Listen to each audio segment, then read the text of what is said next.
तो दोस्तों पीएम किसान निधि योजना के तहत अब किसानों को 6,000 की बजाय 12,000 रुपए की राशि मिलने वाली है। यदि आपको भी ये 12,000 रुपए की राशि को प्राप्त करना है तो इसके लिए आपको अपने पीएम किसान निधि खाते को चेक करना पड़ेगा और उसमें कुछ बदलाव करने पड़ेंगे। तो आपको क्या क्या चेक करना है और क्या क्या बदलाव करना है इस बारे में इस वीडियो में आपको जानकारी देने वाला हूं।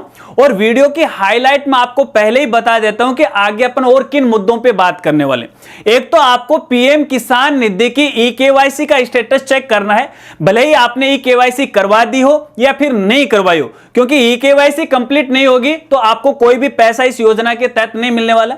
इसके अलावा यहां पे देखिए आपको कैसे पता चलेगा कि अब तक इस योजना के तहत हमारे बैंक खाते में कितनी किस्तें आ चुकी हैं, वो तरीका आपको बताऊंगा। और इसके अलावा कुछ किसान साथियों के सामने समस्या आ रही है कि पहले इस योजना के तहत किस्तें आ रही थी लेकिन अचानक से वो बंद हो गई, तो ये बंद होने का क्या कारण है और इसका समाधान बताऊंगा। और इसके साथ साथ काफी सारे साथियों के सामने समस्या आ रही है कि उन्होंने इस योजना के तहत हाल ही में रजिस्ट्रेशन करवाया और बाद में पता चला उनके सामने एक समस्या आ रही है आधार बैंक सीडिंग की। तो ये क्या कारण है और इसका क्या समाधान है वो जानकारी इस वीडियो में आपको बताऊंगा। इसलिए जो वीडियो है वो सभी किसान भाइयों के लिए बहुत ही खास होने वाली है। इस वीडियो में एक साथ ही आपको सारी जानकारी है वो देने वाला हूं। नमस्कार साथियों, मैं हूं आपका अपना साथी राजगुरु जी। तो दोस्तों सबसे पहले तो आप सभी को पीएम किसान निधि योजना की ई-केवाईसी का स्टेटस चेक करना है, भले ही आपने ई-केवाईसी पहले करवा दी हो या फिर नहीं करवाई हो, क्योंकि जब तक आपकी ई-केवाईसी कंप्लीट नहीं होगी तब तक आपको इस योजना का कोई भी पैसा है वो आगे नहीं मिलने वाला। हालांकि पहले आपको शायद मिल चुका होगा लेकिन अब आगे आपको नहीं मिलेगा। तो आप ई-केवाईसी का स्टेटस कैसे चेक करोगे वो आपको मैं सबसे पहले बता देता हूं। देखिए आगे की जो प्रोसेस है मैं साथ साथ में आपको अपने कंप्यूटर की स्क्रीन पे बता रहा हूं, लेकिन ये काम आप अपने मोबाइल से आसानी से कर सकते हो। आपके मोबाइल में कोई भी एक ब्राउजर ओपन कर लीजिएगा या गूगल को ओपन कर लीजिएगा। अब आगे की जो मैं प्रोसेस बता रहा हूं वो आपको यहां पे फॉलो करना। स्टेटस चेक करने के लिए सबसे पहले तो आपको पीएम किसान निधि योजना की ऑफिशियल वेबसाइट पे जाना है, जिसका URL या फिर लिंक है pmkisan.gov.in। जैसे इस वेबसाइट पे आप आओगे, थोड़ा सा नीचे आने के बाद यहां पर आपको काफी सारे ऑप्शन नजर आएंगे। यहां पे सबसे पहले एक ऑप्शन आपको यहां पे दिखाई देगा ई-केवाईसी का। आपको ई-केवाईसी वाले ऑप्शन पे क्लिक करना है। इसके बाद यहां पे आपको अपना आधार नंबर डालना है। आधार नंबर डालने के बाद आपको सर्च वाले ऑप्शन पे क्लिक करना है। यदि आपकी ई-केवाईसी कंप्लीट हो चुकी है तो यहां पे आपको मैसेज दिखा देगा ऑलरेडी ई-केवाईसी डन। अगर ये मैसेज आपको दिखाई दे रहा है तो अब आपको यहां पे दोबारा है ई-केवाईसी करवाने की आवश्यकता नहीं है। अगर इस प्रकार का मैसेज नहीं आ रहा है फिर आपको ई-केवाईसी करना पड़ेगा और ई-केवाईसी की जो प्रोसेस है यहीं से आगे वो शुरू हो जाएगी। लेकिन आप ई-केवाईसी तभी कर पाओगे जब आपके आधार नंबर में मोबाइल नंबर लिंक हो, क्योंकि ओटीपी आएगी और ओटीपी के लिए आधार में मोबाइल नंबर लिंक होना जरूरी है। बस ओटीपी डालिएगा और आपकी ई-केवाईसी वो कंप्लीट हो जाएगी। एक बात तो स्टेटस चेक करने का ये तरीका है। अब दूसरी तरीका आपको यहां पे बताता हूं कि आपको कैसे पता चलेगा कि अब तक आपके बैंक खाते में कितनी किस्तें हैं इस योजना के तहत वो आ चुकी हैं। तो इसके लिए भी फिर से आपको ऑफिशियल वेबसाइट पे जाना है।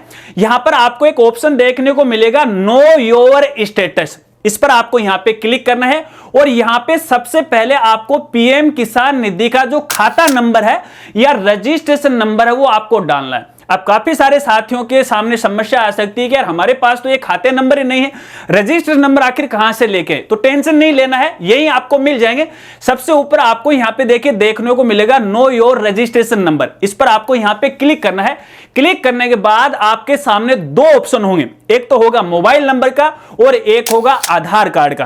तो आपको आधार कार्ड सिलेक्ट करना है। देखिए कई बार क्या होता है कि मोबाइल नंबर सिलेक्ट करने से यहां पे ये एरर दिखा देता है कि इस प्रकार का कोई आदमी है ही नहीं, है ना। तो आपको आधार है वो सिलेक्ट करना है।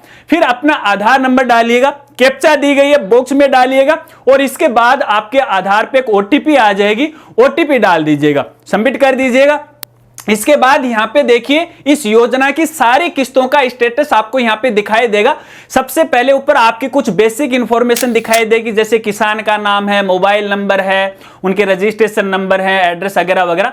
फिर थोड़ा सा नीचे आओगे तो सबसे पहले यहां पे देखिए लेफ्ट साइड में आपको FTO के आगे है यस लिखा हुआ मिलेगा और ग्रीन गुड का निशान आपको देखने को मिलेगा। अगर यहां पे यस है और ग्रीन गुड का मार्क है, इसका मतलब है कि यहां पे आपकी किस्तें आ चुकी हैं और नीचे आपको जो लास्ट किस्त है वो आई है वो भी आपको दिखा देगा। अब तक इस योजना के तहत 15 किस्तें हैं किसानों के खाते में डाल दी गई हैं, तो 15वीं किस्त का स्टेटस आपको देखने को मिलेगा। थोड़ा सा और आप नीचे आओगे तो आपको वो डेट भी दिखाई देगी, आपके UTR नंबर भी दिखाई देंगे, आपके खाते नंबर भी दिखाई देंगे। तो आप यहां से आसानी से पता लगा सकते हो कि भैया कि इस योजना के तहत अब तक इतनी किस्तें हैं आपके खाते में आ चुकी है।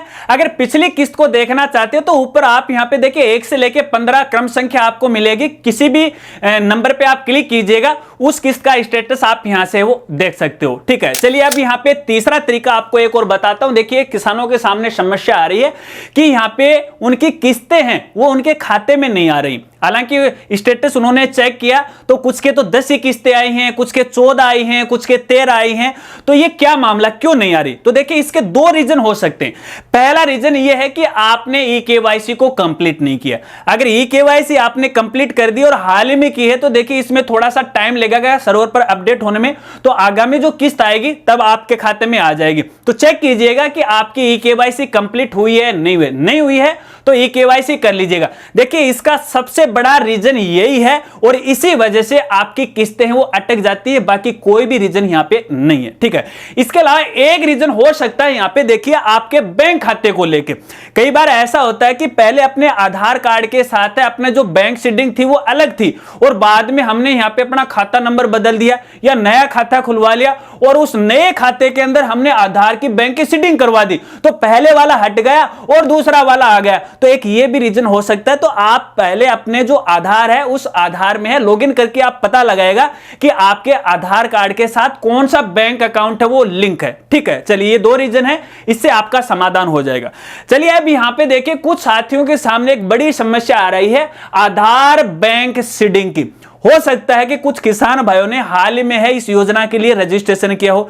अब रजिस्ट्रेशन तो उनका अप्रूव हो चुका है और उनको रजिस्ट्रेशन नंबर भी मिल चुके हैं, लेकिन जैसे ही वो अपनी किस्तों का स्टेटस चेक करते हैं कि अभी तक कितने पैसे आए हैं, फिर से नो योर स्टेटस पे जैसे आप क्लिक करते हो तो यहां पे देखिए स्टेटस में वो दिखाता है कि आधार बैंक नोट सीडिंग, इस तरह का एक एरर मैसेज आ जाता है। ठीक है, तो ये समस्या क्यों आ रही है और इसका क्या समाधान है वो मैं आपको बता रहा हूं। देखिए समस्या इसलिए आ रही है कि आपका जो आधार कार्ड है उस आधार कार्ड के साथ आपका कोई भी बैंक खाता लिंक नहीं है। ठीक है, तो सबसे पहले तो आपको है उसके साथ है लिंक करवाना पड़ेगा और आधार कार्ड के साथ बैंक को लिंक करवाने की जो प्रोसेस होती है उसको आधार बैंक सीडिंग के नाम से जाना जाता है।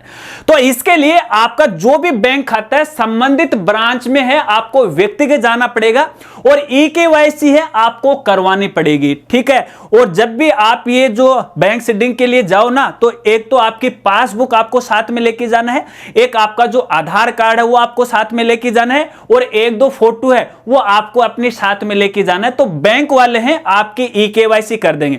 लेकिन जब भी आप ये eKYC के लिए जाओ तो बैंक वालों को एक बात आप जरूर बोलना, सीधा ये मत बोलना कि हमारी eKYC करने, क्योंकि eKYC का कई और भी मतलब निकलते हैं। तो उनको ये कहना है कि मुझे आधार बैंक सीडिंग की eKYC करवानी है। इस बात को आपको खास तौर पे ध्यान रखना है।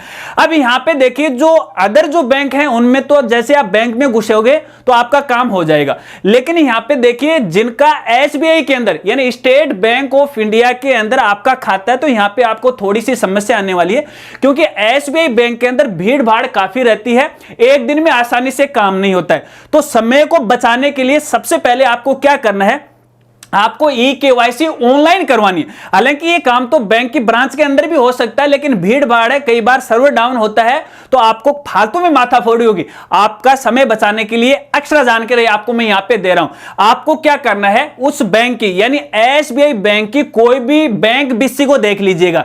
बैंक BC का मतलब ये है कि देखिए बहुत सारे ऐसे ई मित्र वाले हैं जो अलग अलग बैंक की BC है वो लेते हैं। ठीक है ना, एक छोटा मिनी बैंक बोलते हैं। तो ये जो बैंक BC है SBI की होनी चाहिए, तो उन कैंडिडेट के पास आप चले जाना और उनको ये बोलना कि मुझे आधार में बैंक की सीडिंग करवानी है या बैंक खाते नंबर की सीडिंग करवानी है, उसके लिए ई-केवाईसी करवानी है। तो जैसे आप जाओगे ना उनके पास या फिर ये कहोगे तो आपकी बैंक सीडिंग आधार की है वो आपको कर देगा या ई-केवाईसी ऑनलाइन कर देगा। उसके बाद उसका एक प्रिंट आउट आपको लेना है, क्योंकि इस प्रकार की जो ई-केवाईसी का है वो नंबर होता है। नॉर्मली अपन ई-केवाईसी करते हैं तो उसके नंबर नहीं होते हैं, लेकिन इसका एक नंबर होता है। वो नंबर आपको साथ में लेके आना है, यानी प्रिंट आउट आपको साथ में लेके आना है। जैसा कि आप यहां स्क्रीन पे देख रहे हो इस प्रकार का आपको ये ई-केवाईसी का फॉर्मेट है वो मिलेगा, जो कि बैंक बीसी वाले आपको निकाल के देंगे। वो ई-केवाईसी का जो डॉक्यूमेंट या कागज आपको दिया है वो वापस उस एसबीआई बैंक की ब्रांच में आपको अंदर जाना है और उनको बोलना है कि भैया आधार में बैंक सीडिंग करनी है। तो वो बोलेगा कि भैया जाओ बाहर से ई-केवाईसी करवा के लेके आओ, ठीक है ना, ऑनलाइन ई-केवाईसी करवा के लो। तो उनको तुरंत वो दे देना, लो भैया, तो आपका तुरंत काम हो जाएगा। अगले 5-10 मिनट में आपका काम हो जाएगा, अगर भीड़ ज्यादा नहीं रहती। अगर लाइन में लग रहे हो तो वो एक अलग बात है। तो बैंक सीडिंग या आधार बैंक सीडिंग की तो देखिए ये समस्या है, यहां पे आपका जो बैंक खाता है वो लिंक नहीं है। यहां पे बैंक खाता है, अपने आधार कार्ड को साथ है वो लिंक करवाइए। इसके अलावा यहां पे एक के चलते चलते खास जानकारी आपको देना चाहूंगा। देखिए ऐसा हो सकता है कि आपने पहले किसी जो अपना बैंक में खाता खुलवा रखा था उसके साथ आधार सीडिंग करवा रखी थी और बाद में वो खाता बंद करवा दिया। तो यहां पे आपका जो आधार है ना, आधार में आपका बैंक वो इनएक्टिव आपको दिखाई देगा। जब आधार का स्टेटस आप देखोगे ना बैंक वाले में जाएंगे तो आपको यहां पे इनएक्टिव का स्टेटस दिखाएगा। तो इसका मतलब है यहां पे है आपका खाता बंद हो गया है, अब आपको नया खाता है अपने आधार के साथ वो लिंक करवाना चाहिए, यानी सीडिंग है वो करवानी चाहिए। आशा रखता हूं कि शायद आप समझ गए। हालांकि वीडियो तो देखिए काफी लंबी हो गई, काफी सारी जानकारी मुझे एक साथ वो देनी थी और आशा रखता हूं कि शायद आपको वीडियो थोड़ी बहुत वो पसंद आई होगी। अगर वीडियो जानकारी आपको अच्छी लगी हो तो वीडियो को लाइक कीजिएगा और अपने दोस्तों के साथ वो शेयर कीजिएगा। और फिर भी यहां पे कई बातें आपको नहीं समझ में आई तो हमारा जो दूसरा चैनल है ज्ञान कामना, जिसका लिंक आपको वीडियो के डिस्क्रिप्शन में दे दूंगा, वहां पर मैंने हर एक स्टेप की छोटी छोटी वीडियो बना के मैं यहां पे अपलोड कर रहा हूं, आगे कर भी दूंगा। तो वहां से भी आप है जानकारी प्राप्त कर सकते हैं। इतनी बातें सुनी शायद कोई साथी कंफ्यूज हो सकता है कि क्या बोल दिया, आगे वाली जान गए पीछे वाली भूल गए, ऐसा मामला है तो उस चैनल पे विजिट कर लीजिएगा, सारी जानकारी आपको वहां पे वो मिल जाएगी। तो मिलते हैं फ्रेंड्स अगली एक नई वीडियो के साथ, तब तक के लिए जय हिंद जय भारत।